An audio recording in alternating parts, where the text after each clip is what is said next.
તેવું હવે દુખે છે બેટા તને? બતાય તો હાથમાં. અમારો દીકરો કઠણ છે હો, નાનો છે પણ કઠણ છે બહુ, અને હવે ધીમે ધીમે સારું થઈ જશે હો. હવે કાલનો દિવસ એક દિવસ જ છે, અને સ્કૂલે જવાનું કાલે નહીં જા ને? કાંઈ વાંધો નહીં, મારો દીકરો નહીં જવાનું હો. અને શું કહેતા હતા બા તમે?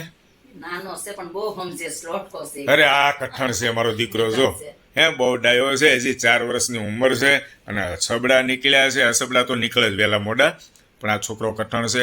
હાથમાં, મોઢે, ગળા પર, શરીર પર, પગે, બધી જગ્યાએ છે ટૂંકમાં. અને દેરાણી શું કહેતા હતા? બધા જ મિત્રોએ જે કીધું એ પ્રમાણે કર્યું. લીમડો માથેથી ઉતારીને 7 વાર, ને પછી ગેટે લગાવ્યો, લીમડાની પથારીમાં સુવડાવ્યો, પછી કડવા લીમડાના પાણીથી નવરાવ્યો એને. બસ જે બધું દોસ્તોએ બધું જે કીધું એ પ્રમાણે. વાહ ભાઈ વાહ દોસ્તો, કાલે મેં વિડીયો બનાવ્યો હતો, અને એ વિડીયોમાં મોટાભાગના મિત્રોએ કોમેન્ટ કરી હતી કે લીમડાનો ઉપયોગ કરજો. એ જ લીમડાનો ઉપયોગ દેરાણીએ કર્યો, અને આજે ખૂબ રાહત છે.